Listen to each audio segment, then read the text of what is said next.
Okay, so in one of my videos I got a comment saying if a girlfriend in progress persuaded you to do something or join something, would you do it? And I emphatically said no. Okay. Keep in mind, I don't have that much long-term relationship experience. I've had friends for a long time, but I've never been like romantically involved for any longer than like 3 months with a woman. Okay, like as sad as that sounds, you know. So I don't. Yeah, it's just the way it is. So I don't really know how that works out, but I do know that I do have values that I don't want to compromise. I have.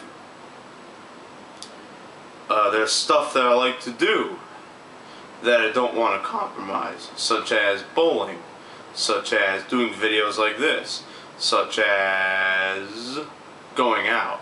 You know what I mean? Going out and socializing. Those are 3 things that are really, if you were to tell me to stop doing them, I would not stop. Okay. You know, also being a wrestling fan too. I like wrestling, but you know, I can bypass that, especially now since wrestling sucks. Okay, so I mean nowadays it's just terrible compared to 15 years ago, we'll say. So yeah, there's certain things that I just will not give up no matter what. All right.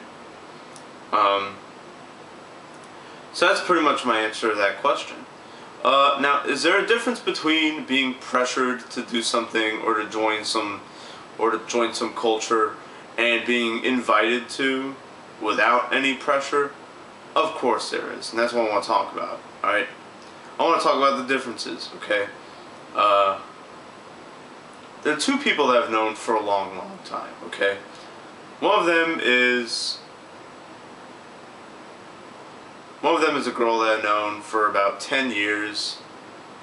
Not even a girl, she's like, you know, she's pushing 30 like me, so a woman, I guess. Woman, chick, girl, whatever, you pick your moniker. And not recently, about 4 months ago, she invited me to a BDSM fetish party. Holy crap, right? She's like, yeah, you know, they're really fun, and you should go because I think it would be cool, and you would like it, and it's not what you think, and whatever. But if you don't want to go, then that's cool, so you should go with me. You know what I mean? No pressure at all. She was just like, here's this cool thing that I've just recently got into. It's different than what other people believe. I think you would get a kick out of it. You know, all of us, a whole bunch of us are going to be there, so it's not just going to be you and me. So we should go and it'll be cool.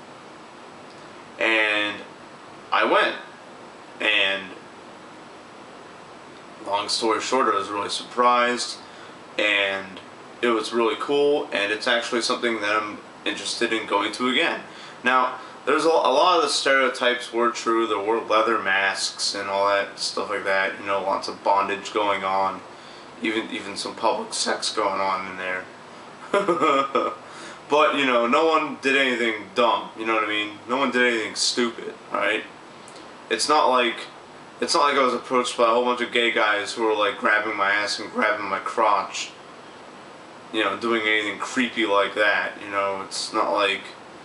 You know, I didn't get pulled to the side by these dominatrix chicks who like, you know, whipped me into submission and made me friggin' bleed everywhere or anything like that. You know, it was nothing like that. It wasn't the freak show that people like perceive BDSM to be. Okay. All right. So that's an example of being invited and taking someone up on said invitation and having that improve a friendship or partnership or whatever. Doesn't matter. Now let's go into the persuasion part, okay?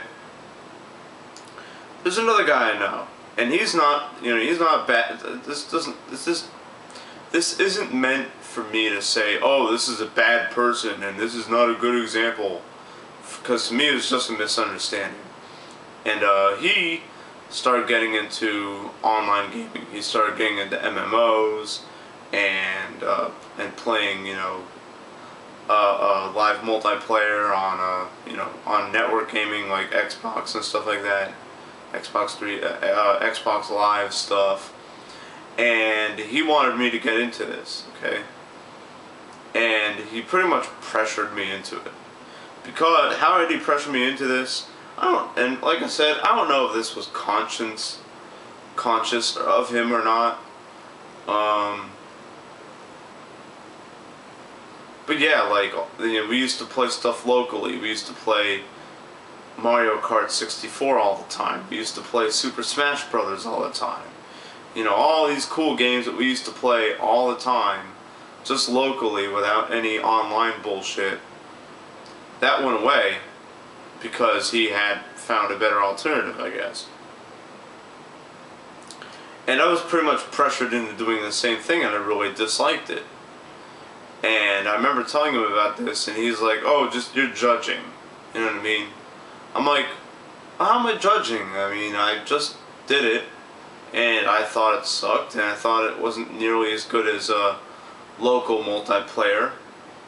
Or in my case, I mean, I guess maybe my view is polarized because I play video games to relax. That's why that's why I like old school grinder, you know, JRPGs like Dragon Quest, is because, you know, I can just sit for hours and level grind, and for me it's a way of relaxing, you know, and so on and so forth. But apparently he didn't get that, alright? And because of that pressure, because of the obligations brought on by that pressure, I mean, it pretty much, it didn't end our friendship, but let's just say we don't talk that much nowadays. And I really do think it's because our interests, you know, grew apart. And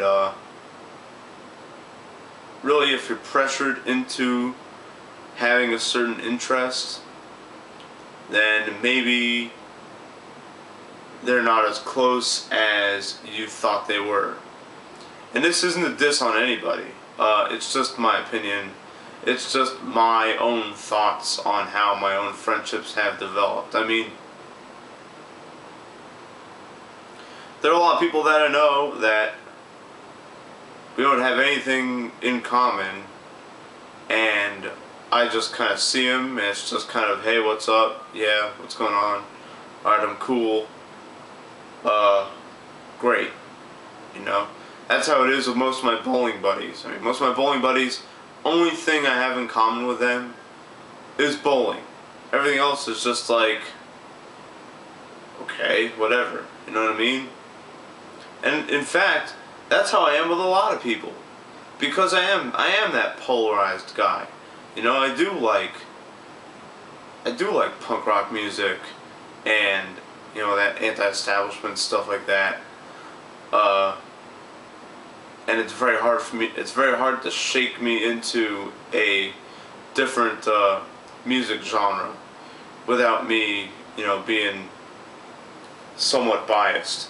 But it doesn't mean I'm not open-minded enough to try things once. You know what I mean? So yeah, that's my little take on that. If someone's pressuring you into doing something, or else you know, you're not a good friend or something really immature like that, then man, just don't even associate yourself with them, because it's just gonna be a waste of time. But if you're invited to do something and you think it's really cool, and you think it can only help the friendship / partnership / whatever, then by all means do it. That's about all I gotta say on that subject. So yeah, hope you like that. Alright, peace.